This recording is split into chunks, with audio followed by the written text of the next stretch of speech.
जय श्री कृष्णा। आप सभी को हनुमान जन्मोत्सव की हार्दिक शुभकामनाएं। बेहद खास है चैत्र माह की पूर्णिमा। पूजा के दौरान इस कथा का श्रवण जरूर करें। चैत्र पूर्णिमा के दिन हनुमान जी का जन्म हुआ था, इसलिए चैत्र पूर्णिमा का विशेष महत्व है। धार्मिक मान्यता है कि इस दिन भगवान श्री हनुमान जी प्रभु श्री राम के सहयोग के लिए धरती पर जन्म लिए थे। मान्यता है कि इस दिन भगवान विष्णु और माता लक्ष्मी की पूजा करने से भगवान हनुमान की कृपा प्राप्त होती है। अगर आप भी इस दिन चैत्र पूर्णिमा का व्रत रख रहे हैं तो इस पौराणिक कथा का श्रवण करना बेहद ही शुभ माना गया है। पौराणिक कथा के अनुसार एक नगर में सेठ सेठानी रहते थे। सेठानी रोजाना भगवान श्रीहरि की पूजा भक्ति भाव से किया करती थी, लेकिन सेठानी का पूजा करना उसके पति को बिल्कुल पसंद नहीं था। इस कारण एक दिन सेठ ने उसे घर से निकाल दिया। सेठानी घर से निकलकर जंगल की ओर चल दी। रास्ते में सेठानी ने देखा कि जंगल में 4 आदमी मिट्टी खोद रहे हैं। ये देखकर सेठानी ने उनसे बोला कि आप लोग मुझे किसी काम पर रख लो। सेठानी के कहने पर उन्होंने सेठानी को नौकरी पर रख लिया, लेकिन सेठानी बहुत कोमल थी। इस वजह से उसके हाथ पर छाले पड़ गए। यह देख चारों आदमी ने सेठानी से काम छोड़ने की बात कही। उन्होंने कहा कि इस जगह तुम हमारे घर का काम कर दो। सेठानी के मान जाने पर वे उसे अपने घर ले गए। वहां वे चारों आदमी 4 मुट्ठी चावल लाते और उसे बांट कर खा लेते। ये देख सेठानी को बहुत बुरा लगता। इसे देख सेठानी ने उन चारों आदमी को 8 मुट्ठी चावल लाने को कहा। सेठानी की बात मानकर चारों आदमी 8 मुट्ठी चावल लाए। इन चावलों का सेठानी ने भोजन बनाया और भगवान विष्णु को भोग लगाकर सभी आदमियों को परोस दिया। इस बार चारों आदमियों को भोजन बहुत स्वादिष्ट लगा और सेठानी से खाने की तारीफ करते हुए इसका राज पूछा। तो सेठानी ने कहा कि ये भोजन भगवान विष्णु का जूठा है, इसी वजह से ये आपको स्वादिष्ट लग रहा है। उधर सेठानी के जाने के बाद से सेठ भूखा रहने लगा।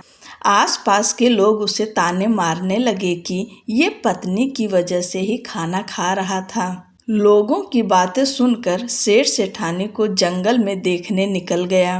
रास्ते में उसे वही 4 आदमी मिट्टी खोदते हुए दिखाई दिए।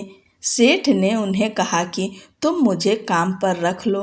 तब चारों आदमी ने उसे भी काम पर रख लिया, लेकिन सेठानी की तरह मिट्टी खोदने से सेठ के हाथों में भी छाले पड़ गए।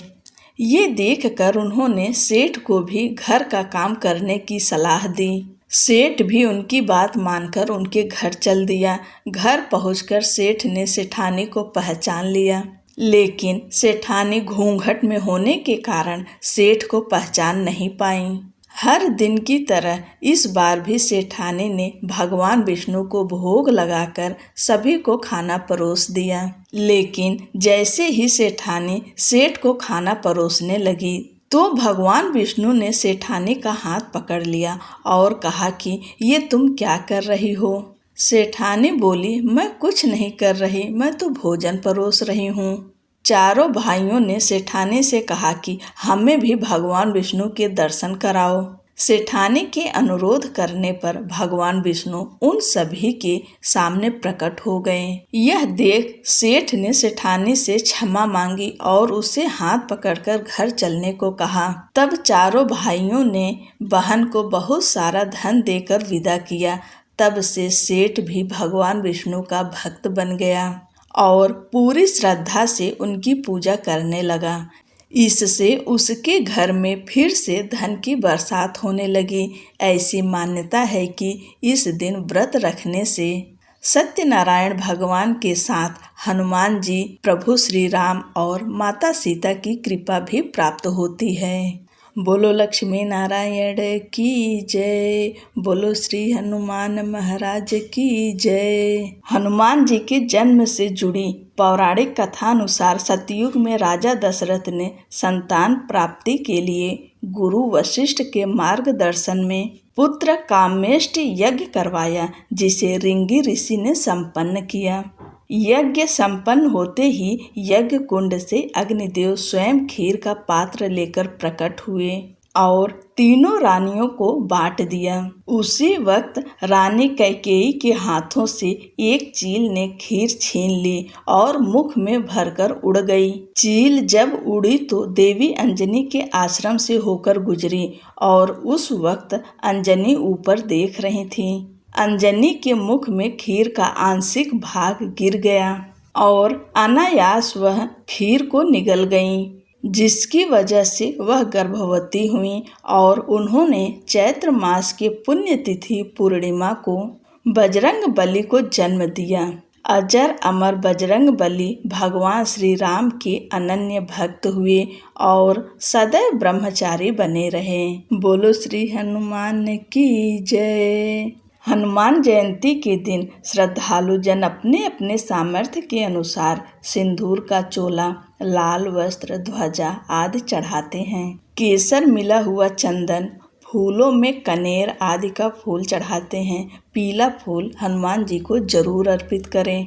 धूप, दीप, गाय के शुद्ध घी का दीपक जरूर लगाएं। आटे को घी में सेक कर गुड़ मिलाए हुए लड्डू, जिन्हें कसार के लड्डू भी कहा जाता है, उनका भोग भगवान हनुमान जी को लगाया जाता है। नारियल और पेड़ों का भोग भी लगाने से भगवान श्री हनुमान जी शीघ्र प्रसन्न होते हैं। इसके अतिरिक्त चूरमे का प्रयोग भोग में किया जा सकता है।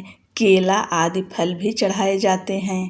कपूर से श्री राम भक्त की आरती की जाती है। प्रदक्षिणा करके नमस्कार किया जाता है।